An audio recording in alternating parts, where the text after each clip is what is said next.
You opened your presentation, your statement, by saying Palestinians have been denied self-determination through, and I quote, a more than century-long violent, colonial, racist effort to establish a nation-state exclusively for the Jewish people in the land of mandatory Palestine. When you say racist, is that a legal determination or is that a political statement? In international law, racial discrimination is unlawful, and in general. And then a particular regime of domination by one group over another in a system of government and authority on the basis of racial domination is also unlawful as apartheid. You used the word apartheid. Yes. In your arguments. The court, in its advisory opinion, did not. What is the finding there? The court clearly established that there was a violation of the relevant areas of international law without expressly referencing apartheid as a violation, but nonetheless covering that without mentioning it in terms.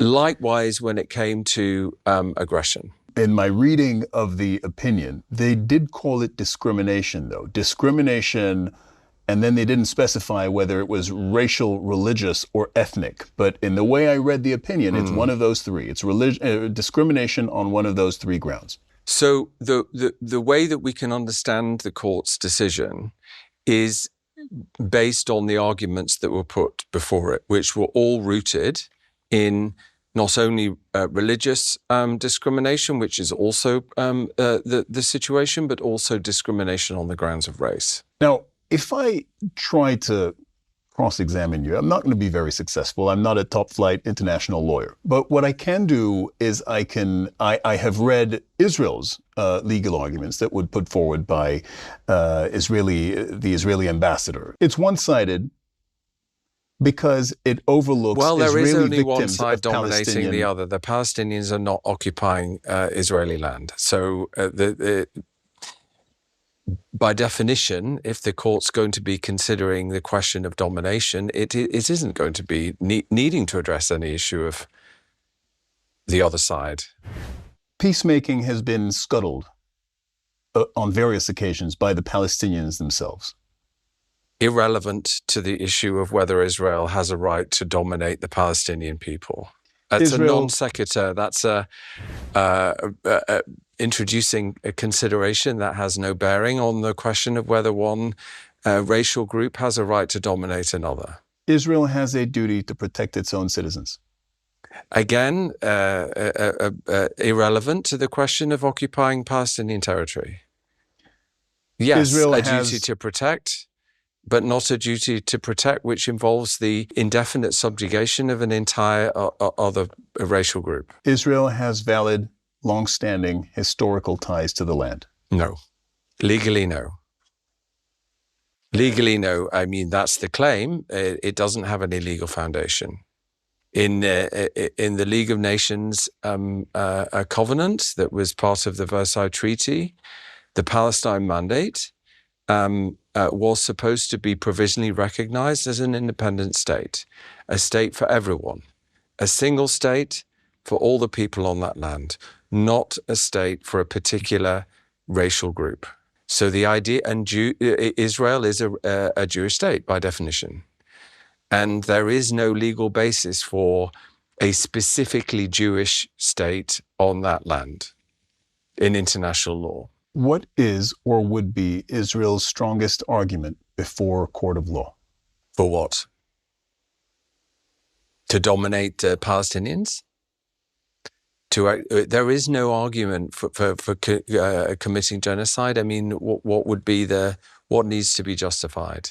These come up often when I interview people who speak in defense of Israel. Okay, self-defense. Thank you. Okay. You took the words out of my mouth. This is the first thing that comes up. Yes. So let's go back to 1967. So why is Israel there?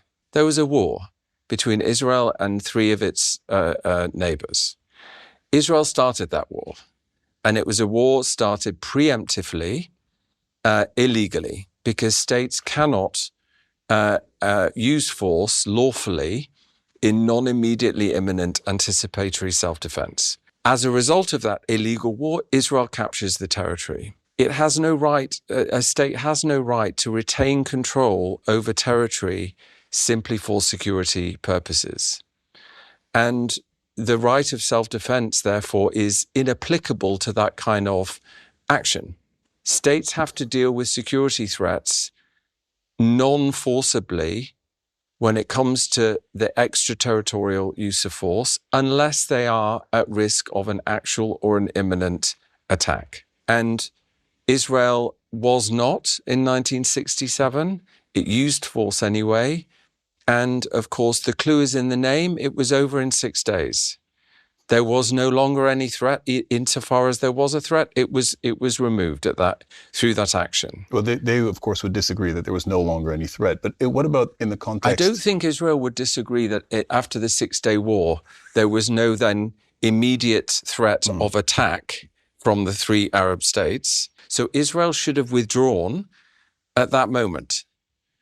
On the 7th day, there should have been a retreat, because there was no legal basis to maintain the control over the West Bank and the Gaza Strip. What about in the context of Gaza today? And I'm taking you beyond, obviously, the remit of the ICJ's advisory opinion. But Israel today says more than ever that it is acting in Gaza in self-defense following the attacks by Hamas in Israel on October the 7th. So Israel has been using force in Gaza since 1967, continuously. And on October the 6th, 2 years ago, Israel was already exercising military authority over Gaza, and, as I say, illegally. In that situation, when a state is using force illegally, if there is violent resistance to that illegal use of force, the state's use of force does not somehow then become lawful as a means of defense to that defense. There is no defense against defense. If Israel, hypothetically, decided we want to be in full compliance with international law, what would it have to do? In general, there needs to be an end to racial discrimination and the domination by one racial group over another from the river to the sea. It needs to be the return of all of the Palestinian people who were forcibly displaced and have been displaced from that land for a century. That's also a legal requirement. Displaced since when? Are you talking 1948 or 1967? No, since even before 1948, but certainly from the Nakba and 1947, 1948 and onwards. A legal right of return in international law that is vested in all of those people and their descendants. The remaining non-Jewish Palestinian people who were not forcibly displaced in 1948, but who are treated in various ways as second-class citizens within Israel, around 17% of the citizenry of Israel, that's unlawful. And that illegal discriminatory treatment that constitutes apartheid needs to end. There needs to be equality. And then when it comes to the extension of Israeli rule into the remaining 22% of mandatory Palestine, the West Bank and including East Jerusalem and the Gaza Strip, there needs to be a complete withdrawal immediately, the removal of all settlements and settlers, and the provision of compensation to the Palestinian people for all of the harm that they have suffered since 1948. This part gets lost in discussions about the advisory opinion. It does mention compensation. Insofar as it addresses the 67 onwards, yes, the requirement of compensation as well as withdrawal. So land that has been taken, again, according to international law, as it is laid out in this advisory opinion, land that has been taken from Palestinians by Israel since 1967 needs to be returned to them. Yes. And where that is not materially possible, they need to be... No, there is no excuse for not returning the control of the land. So Israel doesn't have the option to maybe withdraw from some of the land and retain some of the land and then just provide compensation. That's not legally permissible. What I mean by compensation is compensation for all of the other loss suffered by the Palestinian people as a result of the unlawful occupation.